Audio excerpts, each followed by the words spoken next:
All right, Dr. Thomas, we are, I guess Thomas is my cousin, y'all. We are live. Are you ready to kick this thing off, Doc? Let's get it. Let's do it. KTTV, giving you what you need. Motivation, education unleashed. H-Town representing, we forever keep it rolling. Join the conversation with inspirational stories. Thought-provoking, feel that energy. Kendrick Thomas aiming to lift the community. True indeed, tune in, come and see. Giving you what you need. KTTV, let's go. Hey, KTTV. What it do, KTTV? This is KT, and I'm coming at you live with another episode of Education Unleashed. And on tonight's episode, I have the Grand Master herself, educator, author, just everything, Dr. Katina Thomas. How you doing tonight, Doc? I'm doing good. I'm loving that intro. Hey, I need to bring you everywhere with me. Hey, look, we got to get it going because I think how they say the way you start that thing is the way you're going to end. So let's turn it up. All right. Hey, that's it. Now, I want to say thank you for taking some time out the schedule. I know we talked in the pregame about just how busy it is on both ends. So just thank you for showing up tonight. I appreciate the invitation. You knew I was going to accept your invitation. I always accept your invitation because I love talking with you and chatting it up. Look, I was thinking like the last time we did this, I was getting started.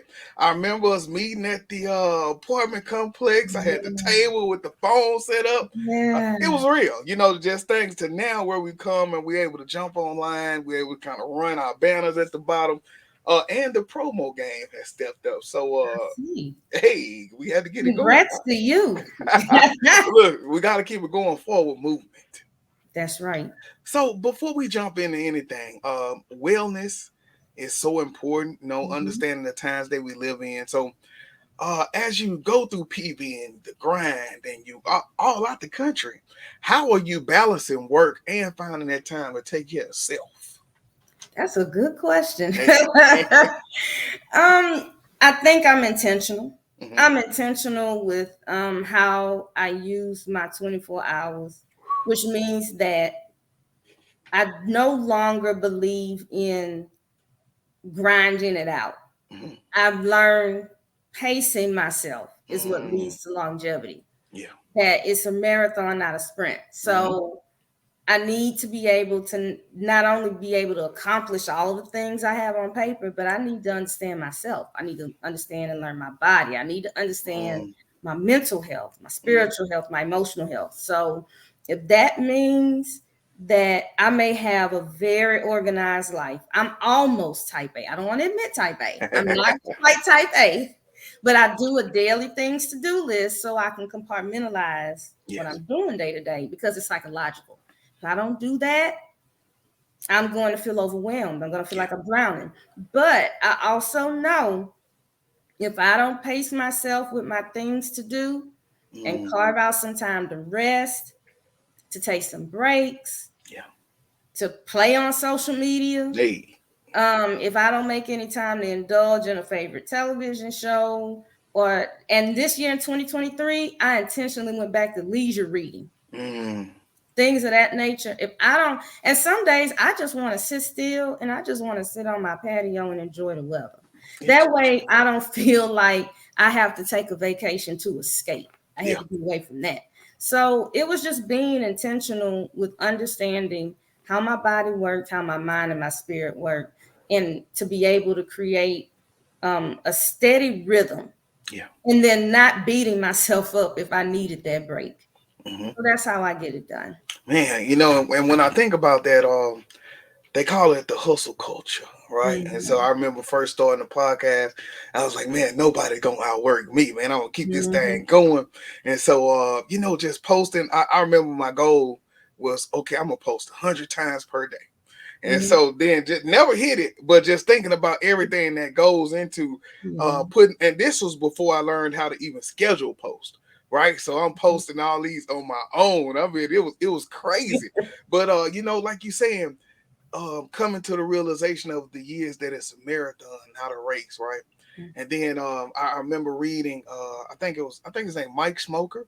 or something like that, but it was a book called Focus, right? We read it as a book study for the campus, but it was talking about taking out all those fluff pieces, if I can use that word, and kind of honing in on what's the most important thing to get the bang for your book. So that was one part, but I'm with you on that other side. I was talking the other day. I was like, well, sometimes I just want to sit and watch Love and Hip Hop. But that's what keeps us going though. So totally understand where you're coming from, and thank you for dropping those nuggets because somebody needed to hear this today. Slow down. Yeah, tell them it's okay to take a nap. It's okay. Yeah. Whatever's there will still be waiting there for you when you wake up. Yeah, I'll be checking the post, and I do know you get them naps in, Doc. Oh, I love that nap. Hey. I'm gonna get that rest. So now jumping into for the people that don't know, and I don't know where they at, but just in case they hear, can you tell us a little bit about your background?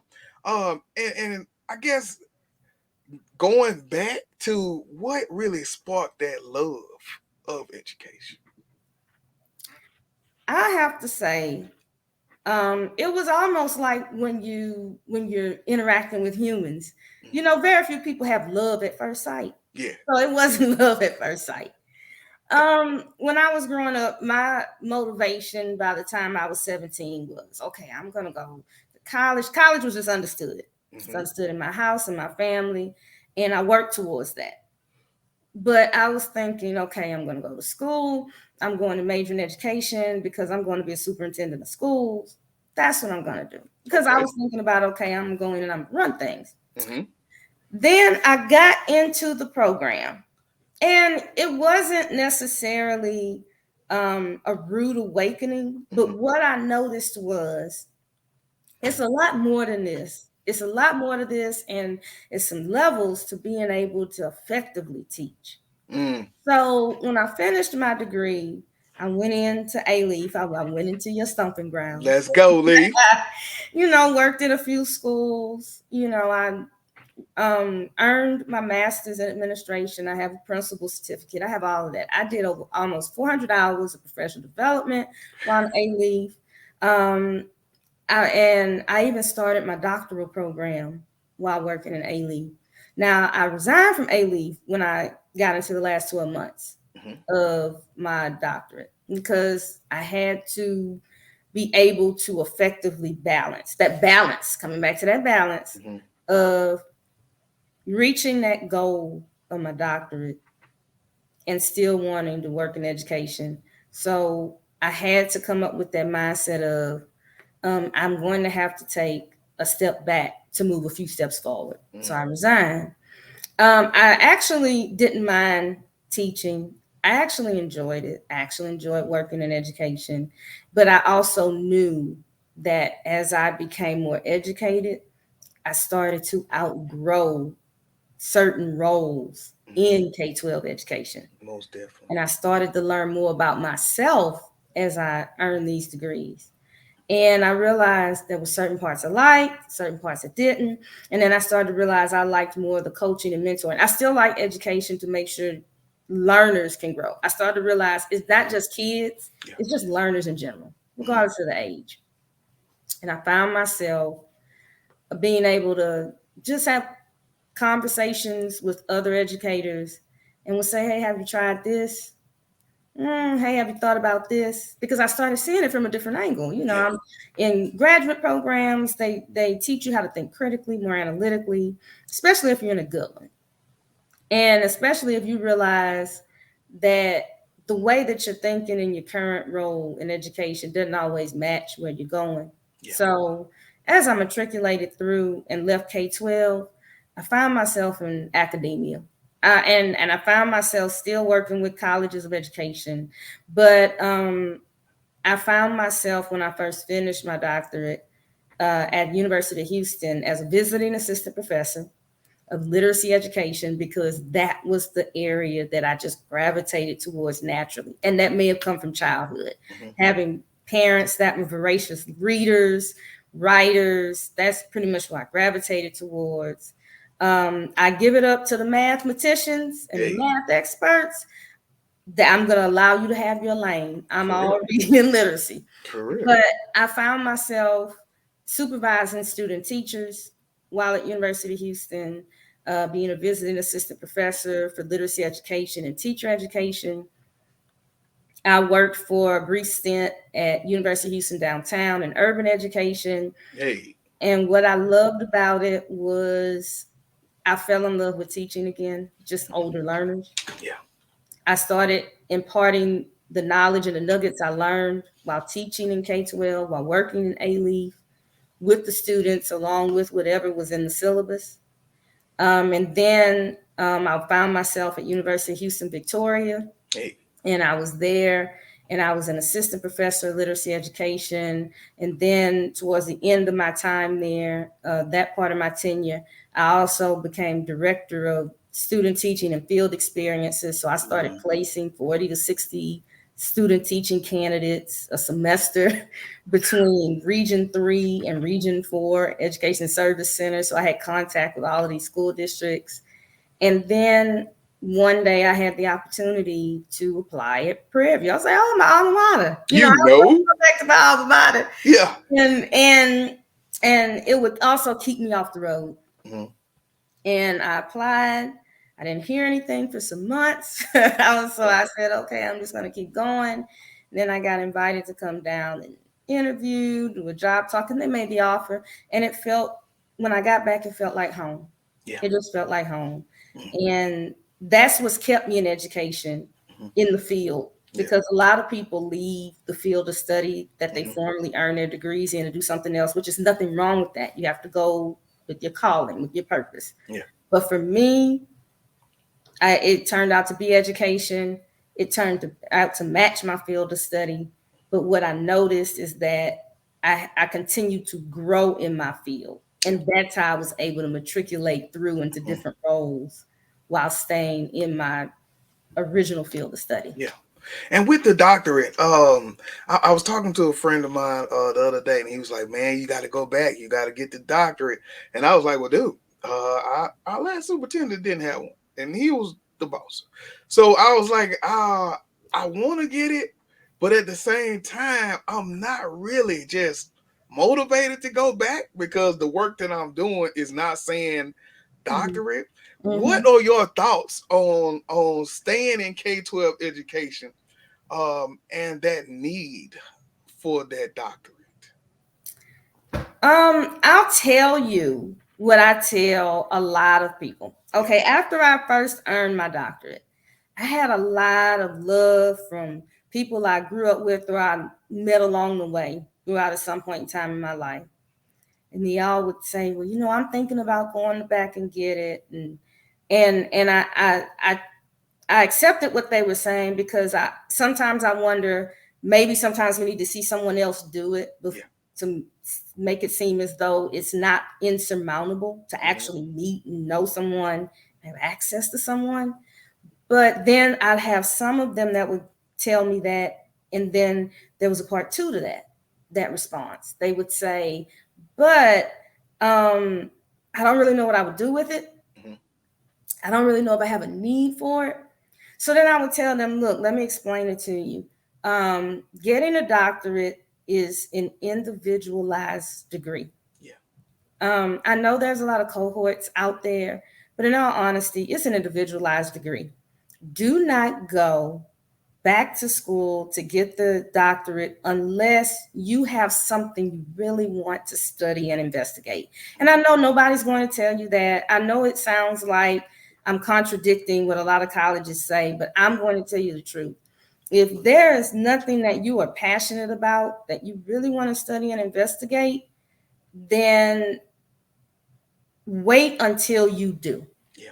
There's going to be something. What motivated me to go back was I was seeing a lot of things in K-12 in the roles that I was in that were causing me to question how was K-12 education operating? And then how was it operating for my folks, my little young Black girls and Black boys? Yeah. And then I started noticing Well, I have a lot of friends like me. We have a lot of education, but we can't seem to get promoted out of the classroom. Mm-hmm. So, what's going on in this system? So that's what led me back. I wanted to start investigating more and doing research studies of what's really going on and what can I do to possibly change a lot of the narrative, especially if you're teaching while Black Yeah. and you're trying to be a leader while Black in K-12 education. Mm-hmm. So um, bottom line is, if you are not ready to investigate something, or there's nothing motivating you to go investigate and research, then wait until there is. Yeah. Because when you get this degree, it's not always about going out to make a lot of money. That should not be a motivator. Mm-hmm. Most definitely. Most definitely. I think about that Texas A&M. They almost got me when I was living down in Bryan, because I was a behavior teacher. And so Mm-hmm. then they had the behavior doctorate, but I would be living on campus. Mm-hmm. And so I was like, man, that sounds like I'm going back to undergrad. You know, so I was like, I don't know about that. Then I can't work full time. I just was like, no. But but so when I do think about researching, the work that I'm doing with the young men, there something along with those lines with education, on seeing those young Black boys and being successful. That is something, but I still say I'm gonna take your advice, right? I'm gonna wait till I get ready to fully figure out that thought that I want to research. So thank you for that, because I have been teetering a while. Well, we'll say this: you don't have to have it all worked out. Yeah. If you just have an inkling, just a Mm-hmm. planted seed that you're curious about, it's not going to be narrowed down when you first enter. Yeah. Then lean into it. Okay. But if you're not there yet, where you have that seed planted, Mm-hmm. then wait until you are, because Okay. it's a very self-motivating degree. Yeah, I Very. agree. I And agree. I don't have any problem supporting anyone that's taking that journey, because I've taken it and I took it in the season that I needed to take it in. Mm-hmm.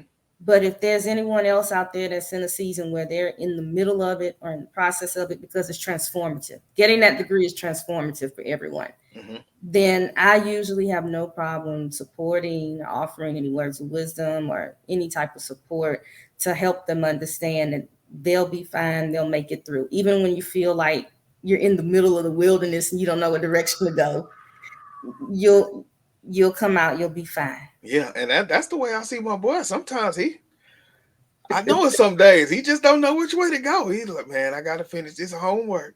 Mm-hmm. Mm-hmm. But I think it's very rewarding, because he is doing something to figure out that he loves with SEL. So Mm-hmm. I do think it'll work out for him. But when I tell you, some days that brother be walking around like, man, it's real out here, man. I can't do nothing but say, I got you, brother, whatever you need. So Okay. most definitely then. Oh, now since we talked, man, I Mm-hmm. want to say it was maybe 2019, Yeah. somewhere up in there. You did a lot. Got a few articles, right? You did a bunch of presentations. Yeah. Now did you do something outside of the country? Or I did. I don't think I'd done it until after we talked. So yes. I did. I went to Canada. Yeah. Went to Oh, international conference. come on Okay, now. so this is how it happened. I was actually on vacation for a milestone birthday out of the country, Yeah. sitting by the pool at the resort. You know, it's May. I'm a May baby, so it Yeah. was nice and warm. So shout out to the May babies. Hey. But I was relaxing because it had been a very busy year at Prairie Mm-hmm. View. I needed to decompress, wanted to celebrate my birthday, and I get this phone call. And it was Kappa Delta Pi International Honor Society. They were having an international research conference. And they said, you've been published with us before. We see that you sent us a little something for our conference. We'd like to invite you to come. I almost didn't answer the phone Okay. because I was decompressing. And I was like, I don't know this number. But I picked it up and I said, oh, yes, I'll come. So that really made my vacation. So when I got back, I made plans and I went a couple of months later in July. I went to Canada and I flew up there and I represented the institution and I presented some roundtable research on culturally relevant and culturally responsive literacy practices for young African American males, young African American boys, about the impact of having a departmentalized or blocked classroom as young as second grade in the primary grades, the impact it would have on them having the right classroom environment, and how it impacted the standardized reading performance data that has to be collected on these young boys, and seeing the amount of growth it had when you compartmentalize your subjects, even at that age, so that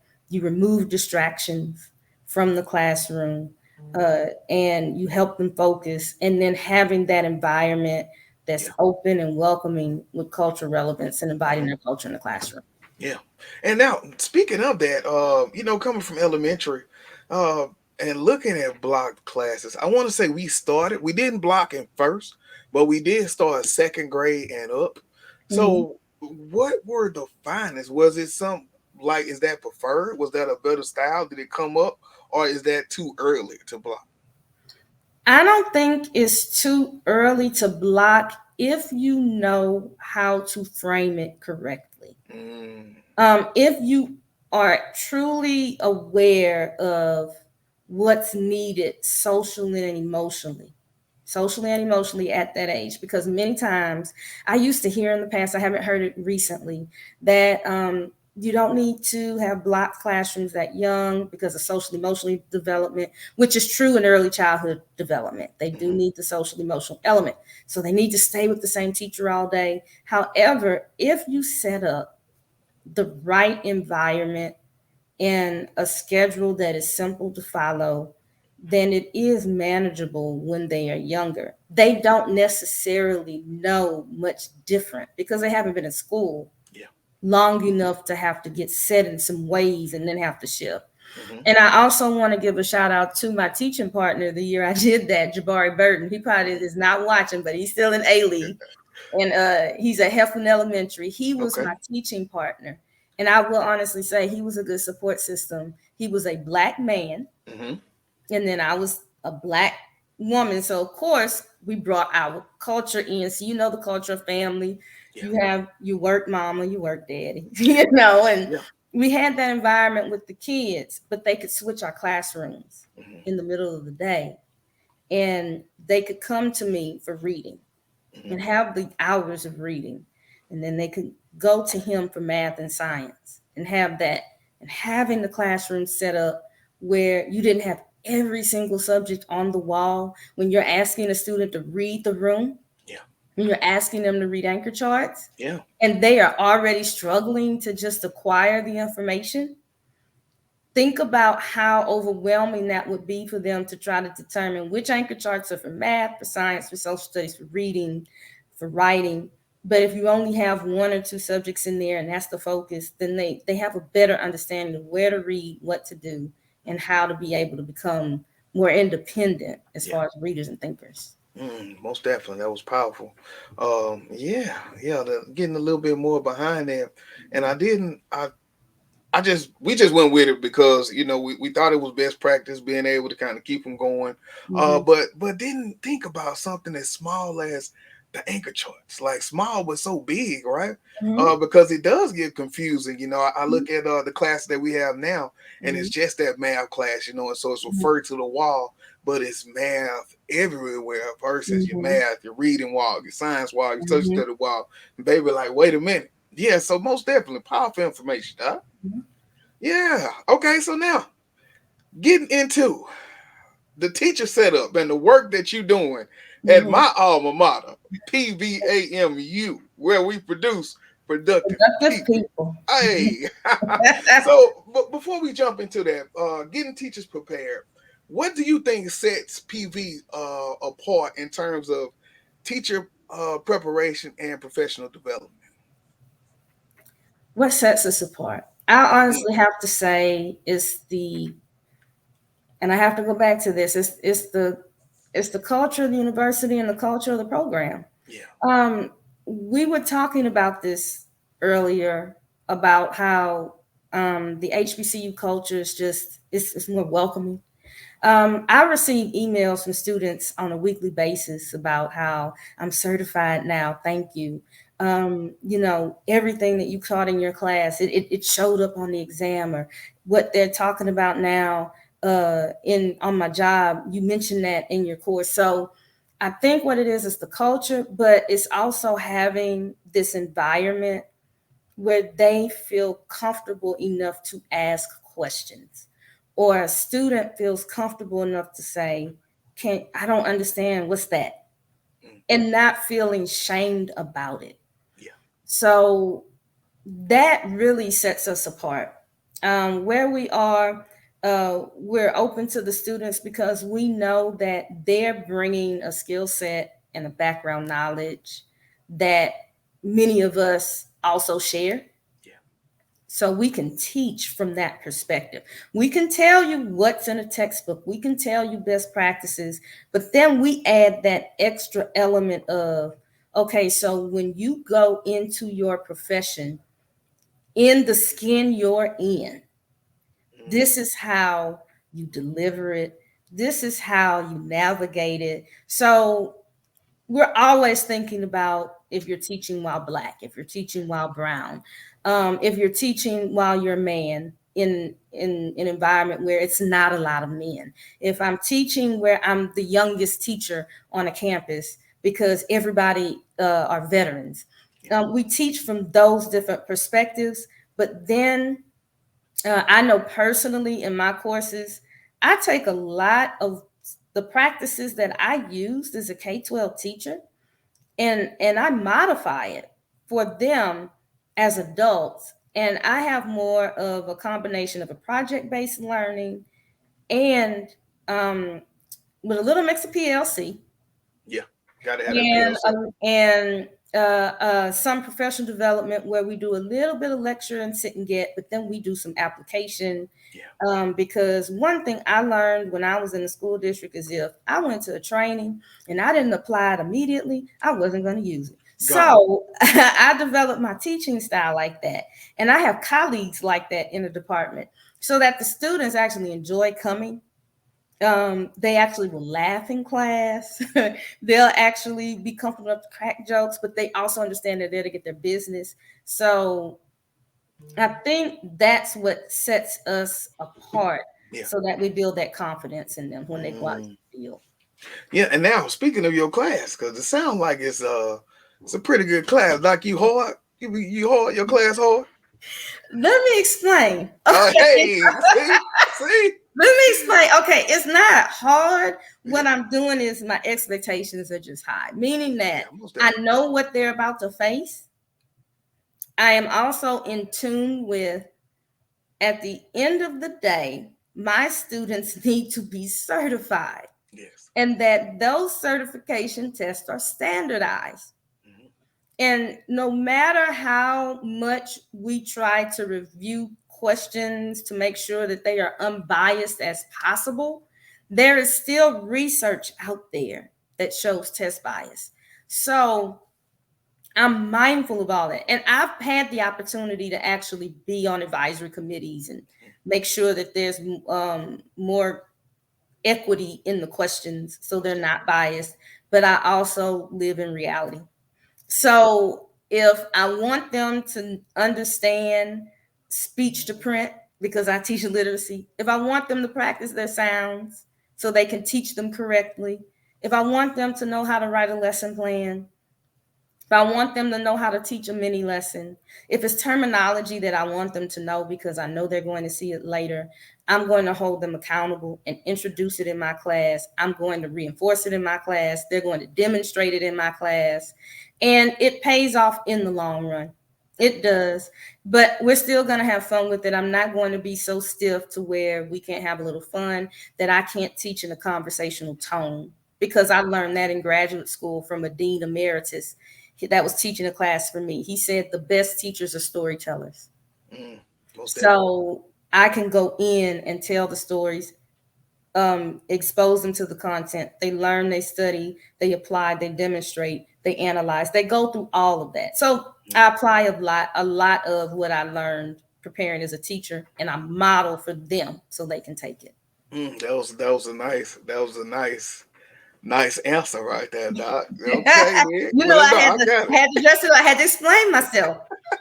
I'm not it. hard. And now they will tell you, okay, so word always gets back to me.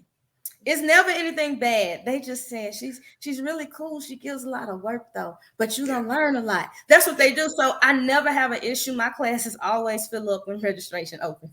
Yeah, As soon as see it it, opens, see it. they make sure those fees are paid. There's no holds, so they can get a spot or a seat in my class. So And that's what it's about, that's though. to me, that's a good sign. Yeah, well, we thank you because right now we need it more than ever for them to come out and be ready. So I appreciate you for being on that front line and making it happen. Right. So now, the last time we talked, Mm-hmm. I want to say we were. It may have been 2020 because I think we talked about a little bit of COVID. Okay. And talking about moving to online, I want to say. Mm-hmm. But now we think about 2022. We've seen the impact of COVID. We know that we're coming in to fight gaps, to fight disparities, equity. How has the pandemic, I guess, impacted teacher preparation? And what new approaches have you seen when we're thinking about, like I say, those gaps that you all have switched up at PV? Okay. What people don't realize is just like our students in K-12 public education may have experienced some learning gaps. We're discovering that it could be a couple of learning gaps with our college students. Mm. But they're gaps that we're plugging or that we have plugged. We noticed it and we pivoted. And it was because just like everyone else, we were thrust into the virtual world.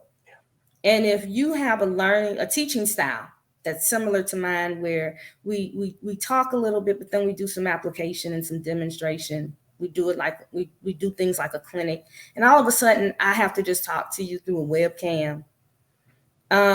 It made a lot of us pivot and really start to rethink what can we digitize and what can we do that will still keep them safe, but will also prepare them for where they're going. Because we also, on top of that, teaching the content, helping them get certified, helping them become marketable to be employed, we also had to get them ready to go into what could have possibly been a virtual teaching situation for the duration, because there was no end date in sight. So we all received the training for distance education from the university. So we're certified to teach distance education. And even when we started to reopen in 2021, the campus started to reopen. I still kept one of my courses online. Mhm. And however, it wasn't just me putting it online, very empty. It was actually taken through a rigorous process from our instructional designers, who are certified educators, who are certified and credentialed to know how to convert courses into online instruction and still be effective. It went through a rigorous audit, and they actually spoke with us about how to take activities and put them online. I went to additional training that was offered by UNCF just for employees from HBCUs in the summer to learn activities to do, things to keep students engaged. So we faced a lot of the same obstacles that K-12 teachers did.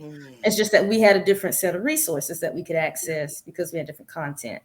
So I kept one of my more rigorous courses online that will prepare students for science of teaching reading, because that also started during the pandemic. Yes, it did. And we took a lot of what we did, we digitized it. They are becoming Zoom masters as far as creating videos.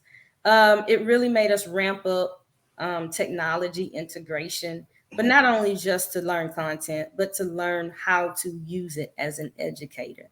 I loved it, and I never really went back. Yeah. Now, do you think the STR? Do you think it's a help as we get new teachers into that field, and we knowing how in some cases you have to be really tuned in and intentional about their reading instruction versus our math skills. Don't get me wrong, math people, you still got to be intentional, but with that literacy, no, you like I say, you coming in, I may be at first grade, third grade, and I could be in fifth grade and still going through all those. So how do you think that science of teaching reading component for certification impacted it, good or bad? It's hard for me to measure it because our reading program was already teaching from a scientific standpoint before this exam was added. Yeah. I'm proud to say that I and my reading faculty colleagues were already preparing our teachers on the fundamentals of the science of it.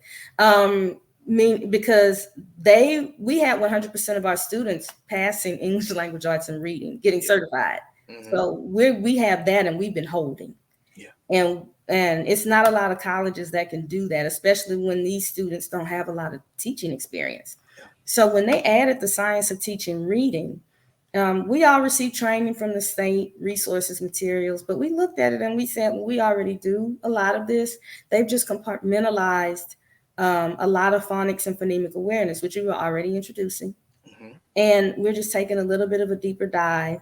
I would say from the standpoint of preparation, I think that is okay because it looks like they took some of what they were already going to get in professional development and they moved it into teacher preparation. However, it's a catch-22. They learn it, but some things are strengthened through experience, actually teaching it. So we're exposing it to them earlier, but they become stronger once they can actually teach it. So, and of course, they also have a writing component to get certified. They have to have a written response. And I've sat in the room with other instructional coaches and veteran teachers, and they saw the writing prompt that we're helping them prepare to write. And I've heard 2 or 3 of them say, I don't think I could have passed this as an undergrad. I have a master's degree, and this is difficult for me because the writing prompt looks similar to a comp exam question for a master's level student. Wow. Okay. So yeah, it has some good points, but it has some that are left to be desired. Yeah. I know for me, when I taught high school, I was English teacher. I was 8 through 12 English certified. And that test in itself was real. So God bless everybody coming in right now. But like I say, I trust you getting it done, Doc. So I think they're gonna be all right. You already know. And 100%. Come on, PB. And science of teaching reading, 100%. Come on now. So so anybody that's looking for somebody that knows about English language arts and reading and science of teaching reading and fundamentals, you talk to any of our students. Yeah, come on in over to PB if you don't want your CEO dancing all in your video. Yes. That's it, damn. Now, thinking about the future of education post-pandemic, it's that time. So people are doing those applications, getting ready for those interviews. What are the most important skills that you think teachers should have in this changing landscape? Some of the skills that I introduced to them, I actually introduced to them and I embedded in my coursework because they need to get a full picture of what I'm trying to teach them. I can teach them content. I can help them prepare for things.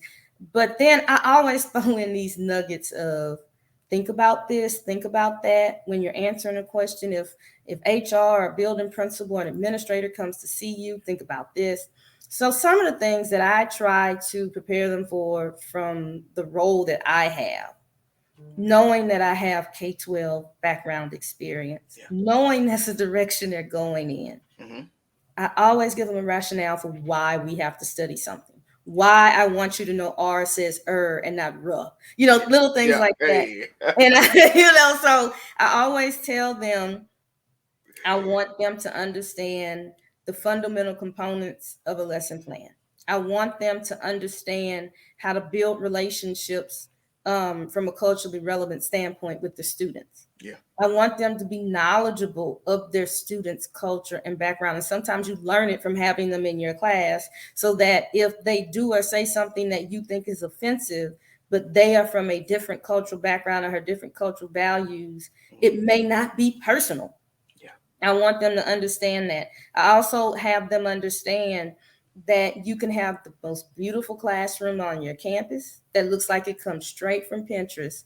But if you don't know your content, then it's a waste of time, because administrators are going to go in your classroom and they are going to look for evidence of instruction and evidence of learning. So we talk about the little things like anchor charts, what happens when you have a shared reading, a read aloud, how to conduct yourself if a student says something inappropriate during a discussion and it wasn't intentional. How do you react? I always throw those questions out there. Yeah. I'll ask them, what do you do if you receive an email from from a parent? How to interact? Those little things that you don't really know about until you're in it. I want to give them as much of a heads up as possible, and how to respond if an administrator calls you into their office, because you may have said something that was taken out of context because of the tone of voice. You have to remember where I teach. Yeah. Our inflections and the tone of our voice may be loving, or it may just be matter of fact to us. And it could have been to the student, but to someone that doesn't understand that, it could have come across as aggressive or abrasive. So the little nuggets of basically teaching while your skin has a tan, and how to navigate that. Yeah. I'd have been through that though. When you get that email, you be like, "Oh no, I know this ain't." But then you go in it, they looking like, "What? No, you know." But yeah, I got to like, well, what was you trying to say in that email? What was that? And see, I have to, and we talk about those things because if you are at if you are at an HBCU and you are Black, you have this level of freedom to speak your mind and to say whatever is on your mind. And we still want them to do that professionally, but we want to help them understand the proper discourse to still be able to do that without accidentally burning some bridges professionally. Yeah. We're not asking them to give up their identity. We're not asking them to necessarily change anything about themselves. Just understand the different types of discourse when they're interacting with different people. Most definitely. And are y'all doing any, I guess, innovative teaching methodologies that you want to brag on, or technologies that are being implemented right now? I would say, and that's hard to answer because because we're constantly changing. Yeah. We're constantly evolving. So it's not like we have these checkpoints where now we're going to start. It's just ongoing. Yeah. So right now, I have some colleagues that are introducing going into the field earlier than students last semester, but we still have it where they can student teach the last semester. We're building relationships with school districts in which we can have more of a pipeline into the field from the university itself to the field. We actually have more people reaching out to us. We also have internship programs that are coming that are recruiting Prairie View students that are in our College of Education and teacher preparation. We have a few other things coming, but I'm not going to tell it just yet. Hey, But it we have a few other things coming. Yeah. It's just too soon, but those are just a few of the current things that are in its infancy, and I will honestly say that we have no shortage of relationships and opportunities for students to do more than just go to class. Yeah. Nice. I talked to Dr. Mays, who is our new superintendent, a few weeks ago. I want to say maybe it was about 2 weeks ago. And so, we talked about, and I even asked HD this when I had him on. was we have relationships with University of Nebraska, right? And so students were coming down, and so I said, well, how do we get those connections with PV, with TSU, and even Dr. May said, well, even Tilson, which was his HBCU in Austin. And so, yes. how important are those connections? And I don't know if you could tell us, but have y'all started working on anything in the Leaf yet? I can say that currently we actually have an all boys campus in Aldine ISD. Okay. And so, and Prairie, and we have a few Prairie graduates there. We have a very close relationship with Aldine. So what I can say now is that that kind of serves as the model if other districts are interested in establishing relationships, that we're open, especially if we share the vision with them. So we currently have that with Aldine, where our dean and other colleagues there, that was their baby, their brainchild. But we actually have been to the campus. We know the students. We've met the teacher candidates we've had there. We've met the instructors there, the instructional coach, the principal. So it's a joint initiative between Aldine and Prairie View. So I guess with that said, if A-Leaf is interested, they have a vision. Let's go, A-Leaf. Find us. We got work to do now. We got all these productive people coming out of here. Yes. And we would love to send teachers to A-Leaf, because I remember my experience there.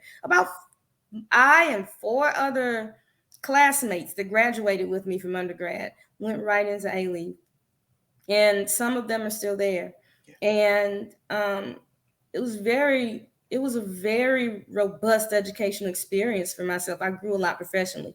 I would love for my students to have that same opportunity to work with diverse groups of students, to be able to get those professional development opportunities, to see the resources available, and to see the innovations there. I would love for them to have that opportunity. Yeah, most definitely. Because like I said, it's very diverse these days, right? So whether it's with the staff, whether it's with the kids, because everybody moving into the same neighborhood, because everybody going through everything.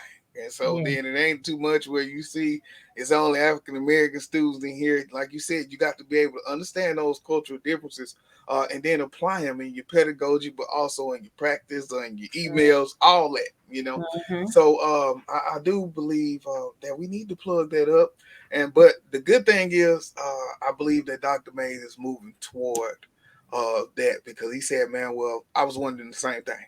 Right. So then that's where we moving to. So very appreciative and looking forward to have so that means I'll be looking for you on campus when the meetings start. That's what you're saying? You can look for me. Okay. And just let me know when you're gonna be out there. Let me know when you're gonna be out there way to help with that plug. Look, that's what we're trying to do here. Now we got to get look. That's why I talk about it every chance I get. Whether I talk to him, like I say, whether I talk to HD, because while I do see those University of Nebraska connections important, meaningful, because it's different on both ends of what they getting and what our students are getting. It's nothing like having somebody that can relate to you, right? And be inside of your class who, like you said, they got all the pedagogy, they got the content, but then it's just a different layer of you understanding what I'm going through as an African American or brown kid in this classroom. And I think that's what's needed, because man, I'm working on this, but a pencil is not my biggest issue, right? Not having a pencil is so. But if you don't understand and really empathize with my culture, you don't know that. Exactly. So I think that's one of the biggest pieces. Well, and I agree. And to be honest, we have a career fair April 20th. And we'd love for A-Leaf ISD, if they hadn't already registered. I'm on a career fair committee. So I'm making that plug. So April 20th, we are having our career fair, our teacher career fair. So if and we invite you to go come along with human resources. We love to have not only human resources come and have a booth with us, but also we like to have representatives that graduated from Prairie View at the table with someone from human resources, because that begins that relationship, so the students can see someone that walked the halls that I walked is here, and they can really give me the real deal. They'll be honest with me. It's that level of trust. So if you can come with them, we invite A-Leaf ISD to come to the career fair April 20th. If you need to, you can get with me. I can get you the information, get you the registration link, pass it on to Dr. Mays. If he doesn't already have it, pass it on to human resources. And we just want y'all to come on and just start talking to our students. Yeah, I'm start sending these random emails out with the link, and I'll see who's gonna bite on. Dr. Felicia Bolden. All right, Doc. Dr. Thomas, great job. And I'm so proud of you. A-Leaf family. Yes, it's so good to see that plug from her. Yeah. She's doing big things. She's doing big things. Most definitely. I'm trying to keep up with her. look, I was going through my LinkedIn and I was like, man, there's so many people that's just doing it big. And so I made sure that I sent her they connect just to get plugged in. So shout out to you, Dr. Bolden, for getting logged in tonight. Great conversation. So now, what's next for you? I know it's going to be something big, so I'm preparing. But what's next? What do you have going on outside of the schoolhouse? All right. So I actually started a consulting firm. It wasn't intentional. Every opportunity I've had along the way in my career, it was just the opportunity presented itself. So I started a consulting firm about October 2021. Called KLT Consulting. And I have a website. And right now my focus is making sure that we have as many teachers prepared for ESL certification, because that is one area that I notice where many teachers, because it is supplemental, many teachers put it on the back burner, but then that timeline, that time starts ticking once they sign their contract, where they have a certain amount of time to get that certification or they can't teach anymore. And then time runs out and then they're down to the wire. So I've done some contract work of preparing teachers for ESL certification. I do it from a little bit of a different angle, a little bit more culturally relevant, because I have taken that exam. I've taught students like that. I've taught students that needed the TEL pass rating because of that background experience, and also understanding, especially for teachers of color, I'm not going to learn the information straight out of the textbook. I need to be able to relate it to what I've been doing or what I need to do. And a lot of times it's much easier to receive that information if you are trained by someone that looks like you. So I've started with that. I usually will be contracted out and go in and do training sessions with content and preparation. Right now, I am in the process of, while doing very many things at Prairie View, I'm also in the process of building an online training module for educators that need to prepare for ESL certification, and it'll be on the website as well. So for those that say we can't afford or we can't do the face-to-face training, then I can go online and I can sign up for the online training module or online training modules. I can earn continuing education credit because I've been designated by TEA to offer that with my training. So anyone that gets trained by me will also earn hours towards keeping their certification and a certificate. So right now, that's the area that I'm focusing on right now. However, I also offer program evaluation. So if there's anything in a school system where you all need an outside objective viewpoint and evaluation of how a program is running, I'm also able to do that. I've been trained to do that and credentialed to do that, as well as also just coaching and teaching and mentoring. So those are the services that I'm currently offering with my consulting firm.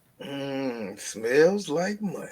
All right. The smell, isn't it? Hey, look, Dr. Bowles sent us some emojis here. Hey, That's a good smell. They need to make that in a candle. Hey, look, air freshener in the car or something.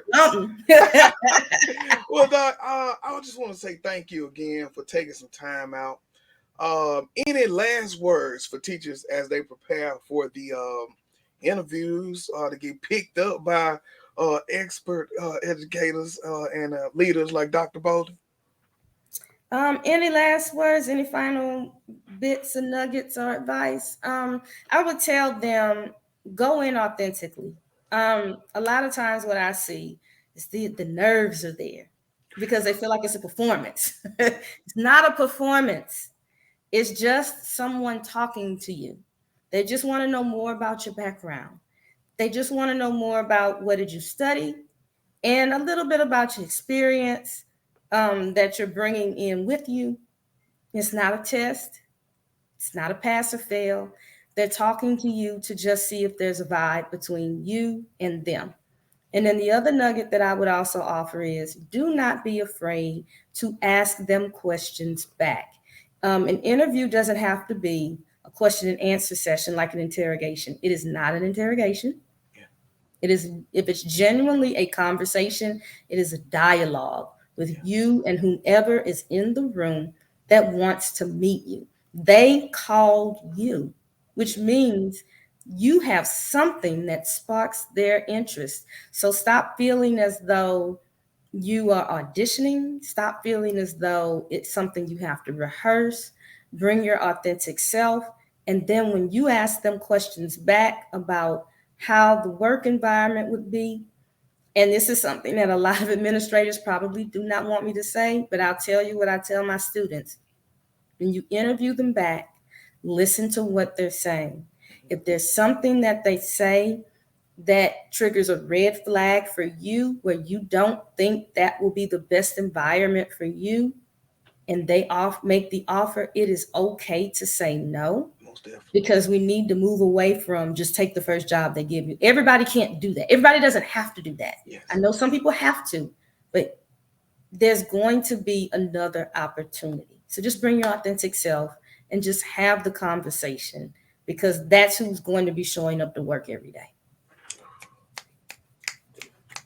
Thank you so much for that. Very powerful words right there. Look, as I get ready, I just applied for principal myself. So, man, I'm going to have to use that myself. Let me go in here and just talk about the work. I'm going to come here trying to audition and shake up. Look, thank you so much for tonight, Doc. Very powerful, very good tidbits, and 57 minutes strong. So, you know we was running this thing. Oh, yeah, of course we were. I thank you for the invitation. I enjoy talking with you. Yeah, all right. Well, we'll be back for part 3, and we won't make it 3-4 years from now.